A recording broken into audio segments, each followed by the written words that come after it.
The Arius squad, the edgy girls. To them, life is suffering, and they know all is in vain. Hailing from Arius Satellite School, they have spent much of their childhood being beaten into submission and are highly trained in guerrilla warfare. The mysterious figure who controls Arius used them to carry out her wicked plans. That was until Sensei got involved. Let's start with the leader of the squad, Saori.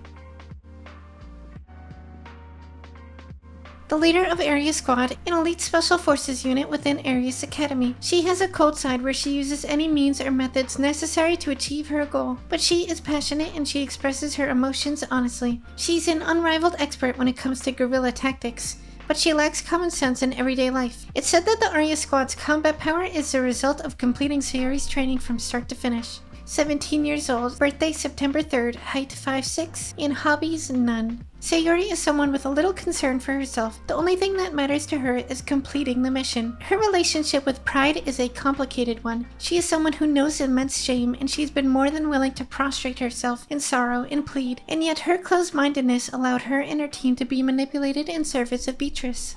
But why? In truth, her long-term goal is protecting the princess and the rest of Arius Squad. Everything is in service of Atsuko's safety. Unfortunately for them, they were born into a world of strife, where learning to fight was the only guarantee of safety. Arius has a motto, Vanitas vanitatum et omnia vanitas. It is a Latin phrase that means vanity of vanity, all is in vain.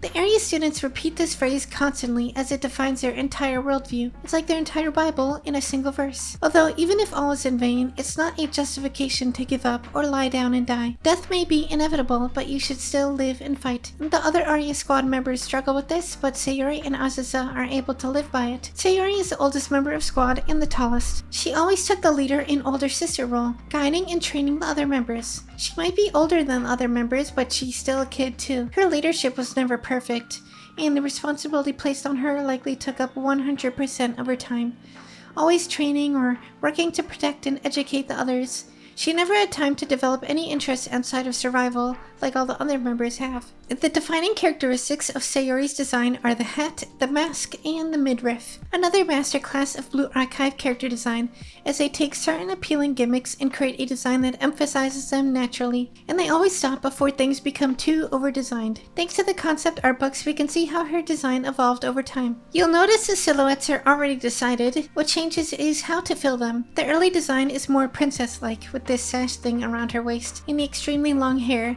that gave a beautiful princess-type feeling. This was likely changed because that's Atsuko's role. Saori's focus on function over form in the final design helps to support her role as a knight and a soldier, who lives only to protect the princess. The only defining trait of the Arius uniforms are the white jackets they all wear, and often some form of mask. It makes me wonder if some form of chemical warfare is common in Arius. As a unit, Saori possesses 4 skills like any other character. Her sub-skill is Responsibility of a Leader, which majorly increases her attack stat the more Arius students are deployed with her. This skill pretty much defines the entire Arius Squad in terms of gameplay. You'll always want to deploy them together to get the most out of them. It can make them difficult to use, but it's a playstyle some will appreciate. Her enhanced skill, the Fruits of Training, increases her crit damage by a percentage. Her basic skill-oriented shooting both activates a crit damage buff and attacks an enemy with a guaranteed crit attack. And finally, her EX skill, Et Omnia Vanitas. With some dual-wielding action, she deals a large chunk of guaranteed crit to a single enemy.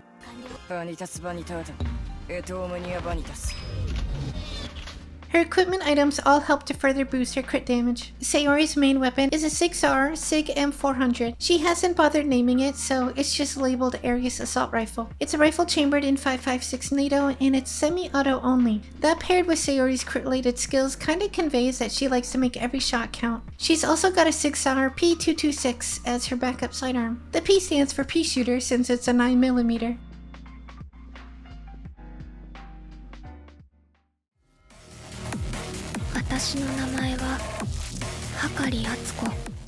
Next up is Hakari Atsuko, referred to as Hime or Princess by the other members. She doesn't talk very much, but she doesn't seem shy. A mysterious member of the Arius Squad who always wears a gas mask. Atsuko's mask isn't necessarily meant for a disguise, but rather a mask that she wears for protection and safety. The squad leader Saori calls her Hime. Very little is known of who she is. 15 years old, her birthday is January 20th, her height is 5'2", and her hobby is gardening. Atsuko really is somewhat of a princess, a direct descendant descendant of the previous student council president of Arius. She was next in line to lead the region until Beatrice used a civil war to take control. Beatrice had plans to sacrifice the princess in some sort of ritual, but Saori struck a deal with Beatrice to allow Atsuko freedom, and Beatrice gave Atsuko the mask to protect her little asset. Beatrice also disallowed Atsuko to speak, forcing her to use sign language to communicate. She has an interest in gardening, shown through her love of flowers. Haruka also has an interest in gardening, although she has a focus on weeds. I'd love to see an interaction between these two. Atsuko has a meme in the community with this big smile. This isn't something that ever appeared in-game. It's just an edited image from one of the comics that caught on. Although she is often seen as an expressionless character,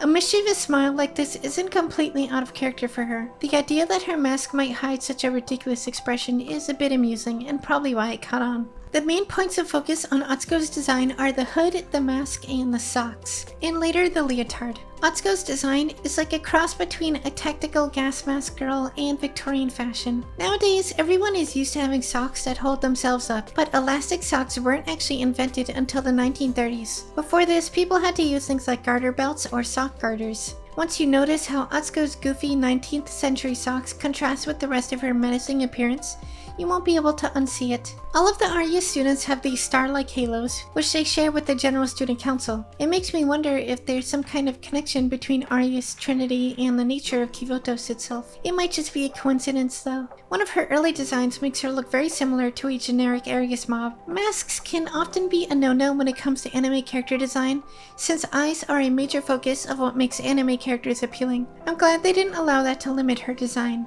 You'll notice some of the early concept art showed eyes on her mask. This certainly looks really cool, but I can understand why they removed it. The lack of eyes helps to convey the feeling of a blindfold.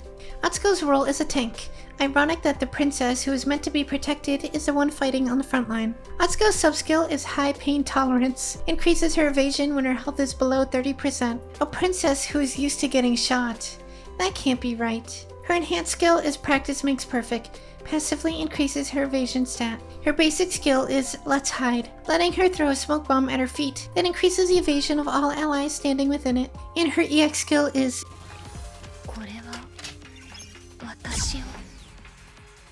she deploys a drone that creates healing pulses to heal her team over time. Atsuko might be my favorite tank in the game, able to keep her whole team alive with the global heals, and her evasion only gets better the dicier things get. Extremely reliable. Her output is low, but when it comes to pure evasion tanking, she can't be beat. Similar to another popular character named Hikari, the pain burned into Atsuko's body caused her body to reflexively dodge bullets in order to not take damage. In other words, following the next 30 seconds after deploying her EX skill, Hikari Atsuko is effectively immortal. Atsuko's gun is a Scorpion Evo 3, which she seems to have nicknamed Scorpius, a submachine gun which fires the same ammo as Sayori's pistol. It's helpful that they don't have to carry many different types of ammo as a team.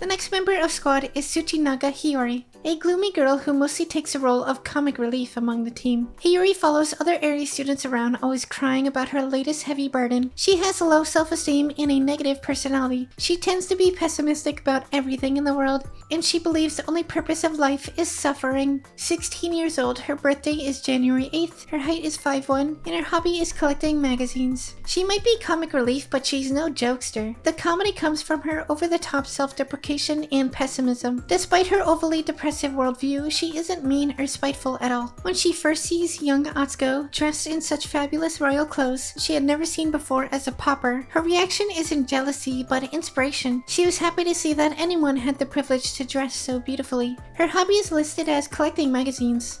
It doesn't mention that these are often fashion magazines. Viewing magazines is one of the few things in the world that gives her joy. She seems to have some kind of positive association with beautiful attire, although she can't afford any of it, and she'd probably say someone like her doesn't deserve to wear anything beautiful. Hiyori is popular for mostly two things: crying and being chubby, which definitely doesn't help her self-esteem. Hiyori's early design seemed a bit more fashion-focused at first, although it seems like it was toned down in favor of her being more pitiably poor to represent her desire for that which she lacks. Although interestingly, she does seem to wear her Arius jacket in a more trendy way. Looks like she has the sleeves wrapped around her neck like some kind of cape. Hiyori is a special unit. She doesn't fight on the ground with everyone else, but instead she provides support with her skills. Hiyori's sub-skill is Bonus Power, provides an attack increase to the entire party. Her EX skill is Magazine Knowledge, increases her crit damage. Her basic skill is This is gonna hurt. She fires a sniper shot from off-screen, dealing damage to one enemy and lowering their defense.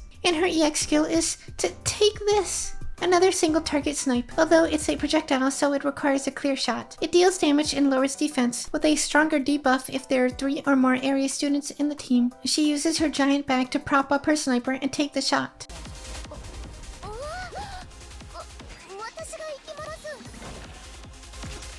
That gun is an NTW-20, aka the Halo Sniper. I want to see her hit some no-scopes. This crazy high-power anti-material rifle is something truly terrifying.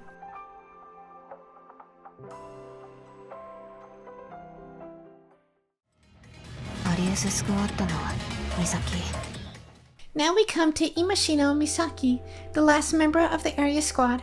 If Hiyori was the expressively depressive girl, Misaki is like the opposite of that. She keeps her sadness to herself, and thus doesn't have much to say. A member of the Arius squad, she gives off a quiet, standoffish impression. Misaki has no interest in others' opinions or how they treat her. She can be reckless to a fault, and her wrists and neck are always covered with thick bandages. Age 16 years old, birthday January 13th, height 5'4". Hobbies include being alone. Misaki is... I'm just a nigga with a rocket launcher. Yeah. She was always there with Saori and Hiyori since their friendship formed, before they met Atsuko and Azusa. When they were children living in the slums of Arius, they would often steal from anyone they could. It was the only way to survive in the hopeless environment. However, that way of life may have changed once Beatrice took power. Her rule may have brought order to Arius, unifying them in hate, and she turned the children into soldiers, murderers as they call themselves. Killing was their only purpose. Returning to the mask theme of Arius students, Misaki's got a medical mask on. Taking a look at Misaki's early designs, Misaki with exposed legs looks incredibly cursed, and her eyes look a lot less soulless and more like a generic emo girl. I'm glad her design was revised away from this. It makes much more sense for her legs to be covered after all. As you can see, they hadn't yet added the bandages to her body yet. Misaki is explicitly suicidal. It's a hard thing to accomplish as someone who possesses a halo though. Her attempts were always foiled by Saori. But even with the increased healing rate thanks to her halo, she still has to hide her wrists and her neck even later when she uses her swimsuit. It's likely that with repeated damage, scars can still make their mark on someone with a halo. But thanks to Sensei in the defeat of Beatrice, she has a reason to keep going. Misaki's subskill is Equivalent Exchange, which allows her to deal extra damage to enemies based on the number of status elements they're afflicted with, which means she's the best for boss fights where you have time to stack debuffs. Her enhanced skill is Casual Technique, passively increasing her attack stat. Her basic skill is Finish It Quickly, activates an attack buff. Sounds like she wants to get this over with. And her EX skill is World of Futility.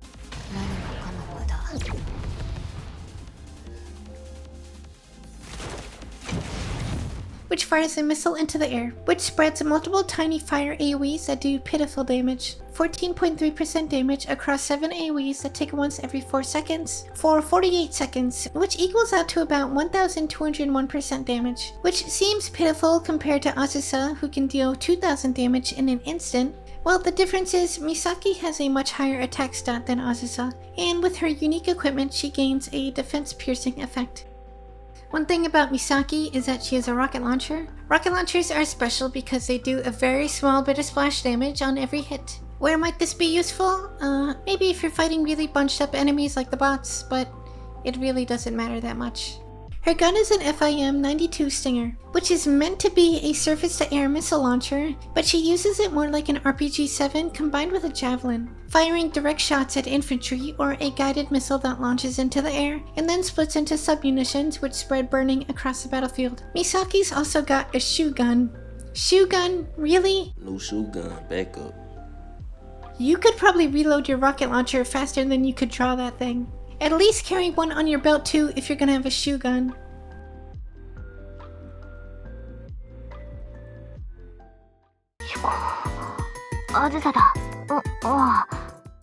Finally we come to Azusa, the expelled member of squad.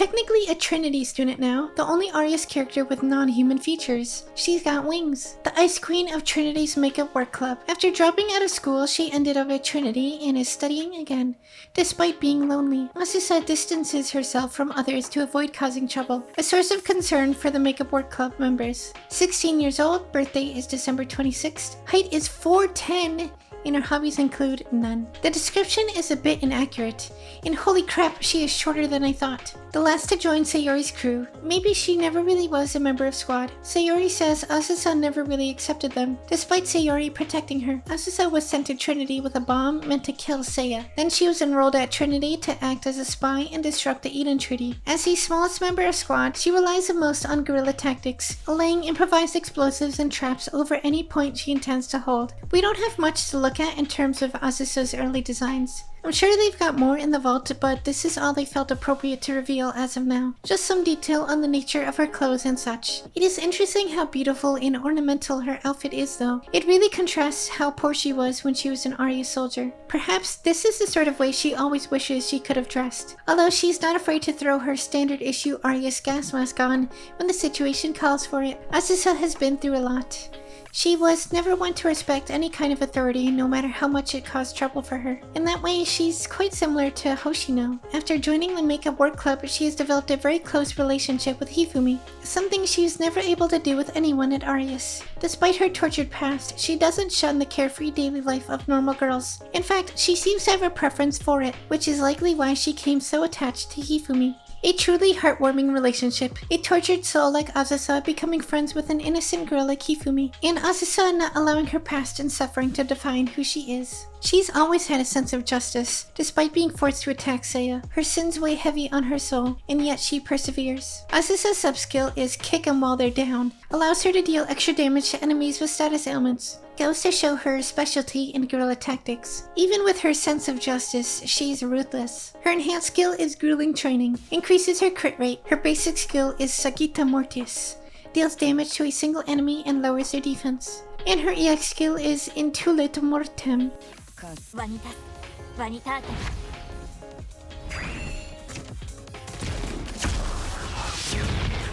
Deals a large chunk of damage to a single enemy with a powerful drilling bullet. Her rifle is the same as Saori's, a 6R M400. Saori trained her, and she uses Saori's same tactics of making every shot count with her semi-auto rifle.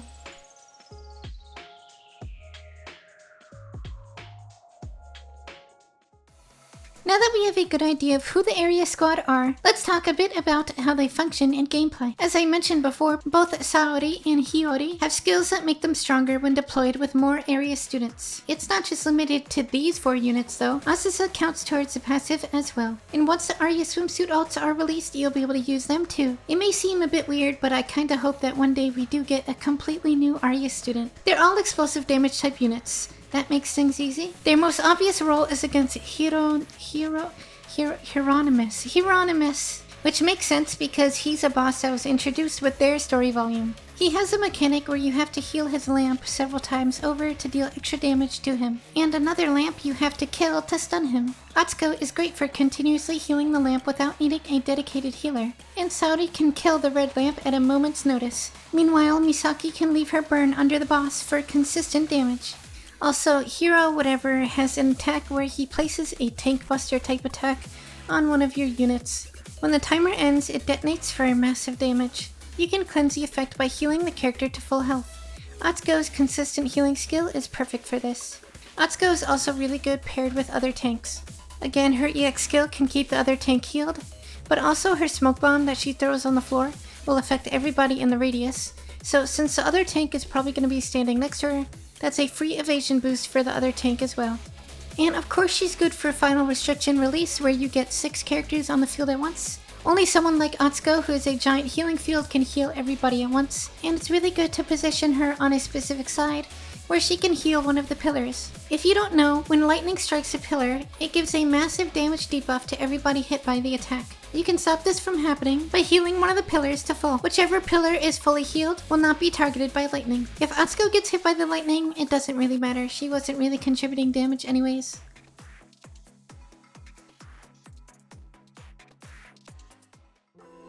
Trinity is definitely a Christian school, and the district was formed through the unity of 3 schools under a union. There was, however, a 4th school which opposed the union and was essentially exiled, much like the rejected books non-canon to the Bible. However, over time this district was forgotten about and became a legend to the citizens of Trinity. That's how Arius came to be the isolated and poor district it is today.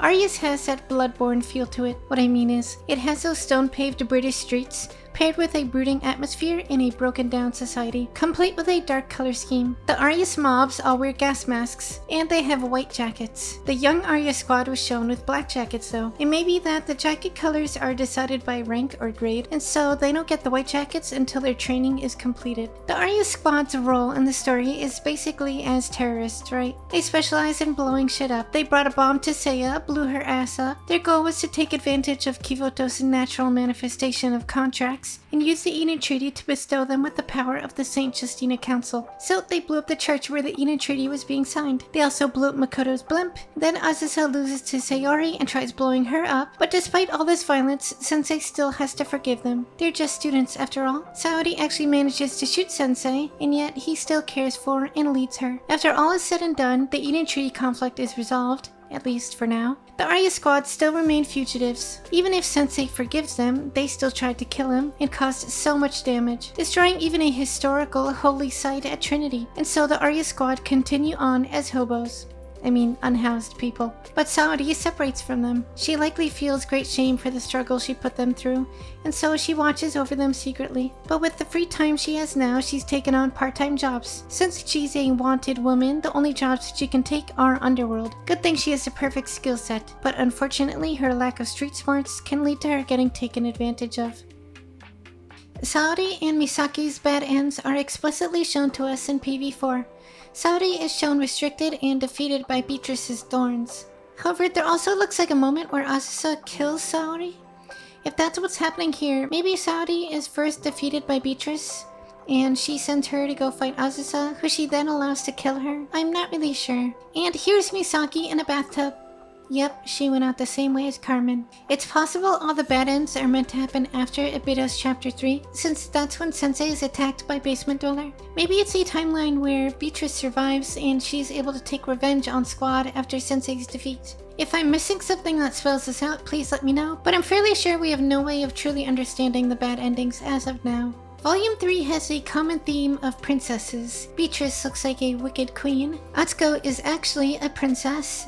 Mika looks like a princess and is referred to as one. Saori looked a bit like a princess too, but it was changed. Not sure if there's any meaning behind it, but it is interesting. Okay, that's all for this video. Please let me know if you think there's anything I should have added, and thanks for watching.